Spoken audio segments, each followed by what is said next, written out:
y'all, this is Billy from Perma Pastures Farm. Want to give you a brief update and then talk about the awesome thing we're going to be doing today. But how awesome is spring? You know, I'm surrounded by things like daffodils where every single tree up and down here is surrounded by them. They're popping up.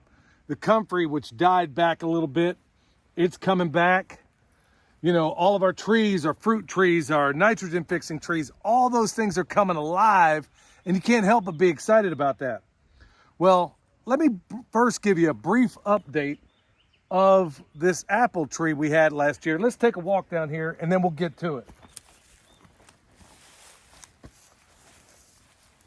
Before the growing season was over last year, one of the last things we did, and you'll have to go back and check that video out, is we talked about this apple tree and how it by far, I mean, it was a bare root that started about this tall and it grew up to be nearly 8 feet tall.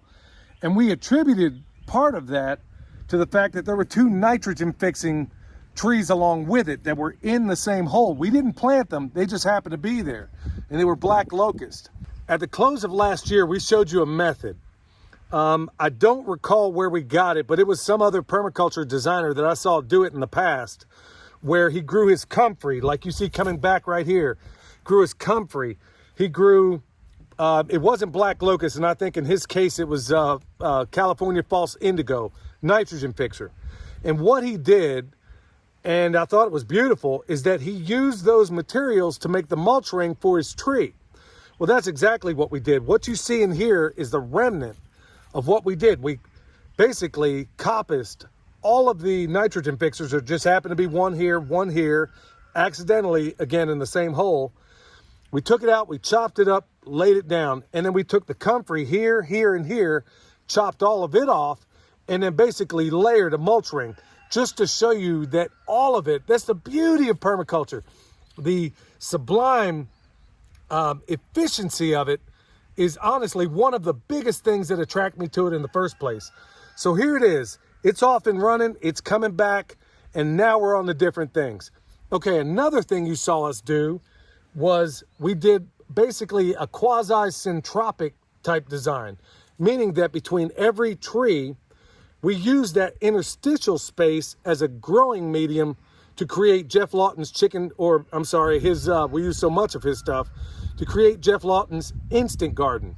And folks, we talked about it briefly in a video a while back, where those areas where we did it, the ground was just unbelievably better in just one season than all of the other soil around it. So that, folks, this stuff works. Well, now we're going back to the syntropic design, and Michelle's going to do most of that. But just to kind of put it into perspective here, folks, we got a fruit tree. This is part of our guild. We got a fruit tree or comfrey, nitrogen fixers popping up. We got blueberries that you can't see in the frame in opposite corners. We got daffodils flanking everything, help to keep those browsers and some of those tunneling guys away because they find these repulsive. And it's basically the same thing in each area and every single tree that we have, be it a nitrogen fixer or a productive tree. But now, here we are off today. Michelle has started a bunch of stuff. Here we got broccoli, we got onions. We're gonna plant those things. Like I said, we got an apple here, up there, right next to it, about 10 feet away is a pear. Well, we got all this space in between here. Around each tree is a guild of very helpful things that help that tree, and then the tree in turn helps it. And we got a little bit of space between here, between this mulch ring, and between this one. Well, folks, those of you out there in limited space, you might be asking, well, what can I possibly do? Can I garden? This space, by my judgment, is somewhere around a 4x6. So Michelle is going to put in the broccoli starts. We've already done all we could in the raised beds we have out there, but we have an enormous growing medium all the way up and down here. And folks, as a little side note, a lot of folks getting into this subscribe to one person's methodology in doing just about everything. That's probably a good place to start. But also, you need to recognize those other people that might be doing it a little bit differently. For example, there are people out there that say, okay, I just follow Jeff Lawton, or I just follow Sepp Holzer, or I just follow Joel Salatin, or Greg Judy, or whatever.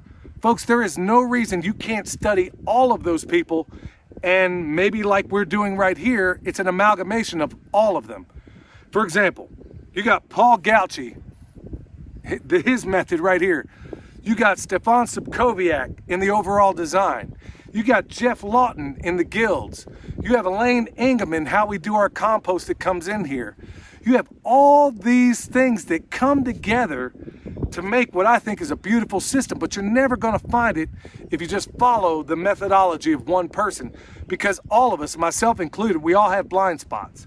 So that's why as often as I can, I try to refer you back to those people that maybe you can go to those fundamental sources and devise something that works out better for you.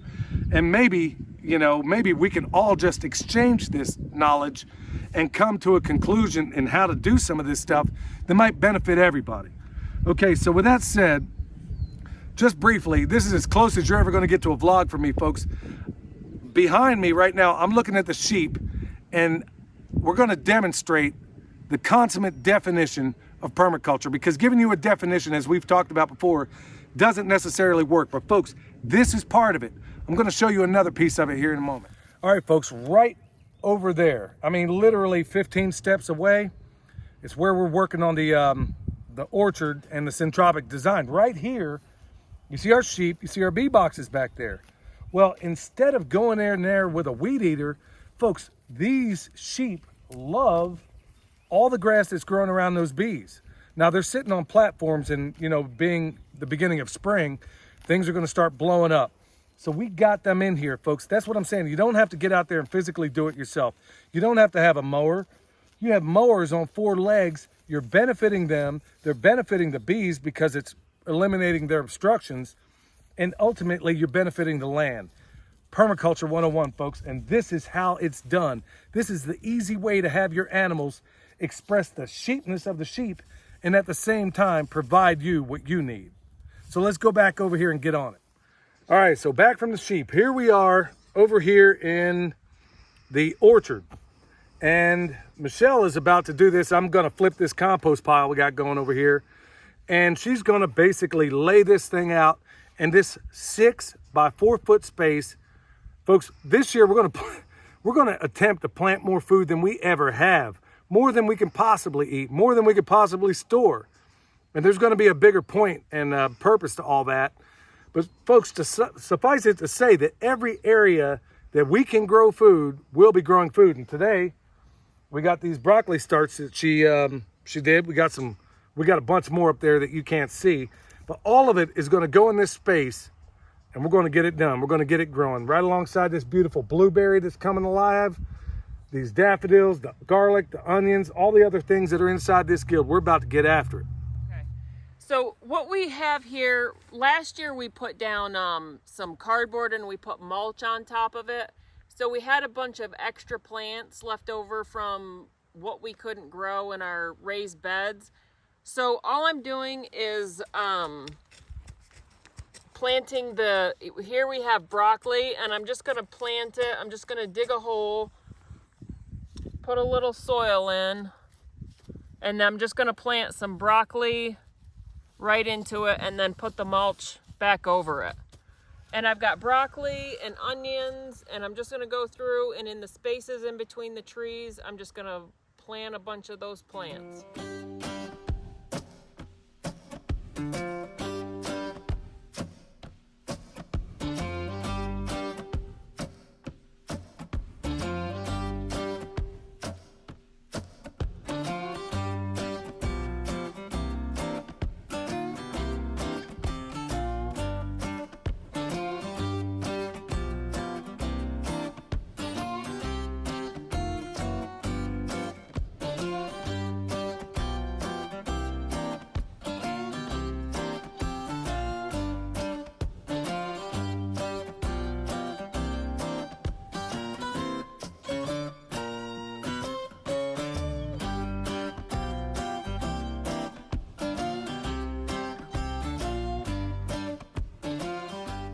All right, there you have it.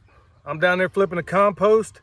Michelle's up here doing this area. Like I said, a 4 by 6 garden done in 10 minutes. I mean, folks, that's really awesome. And the cool thing is that we're taking all of this space that most people would think in a commercial orchard or a commercial setting They would think it was just useless space. Let's use it as a walkway. Let's use it at this, that.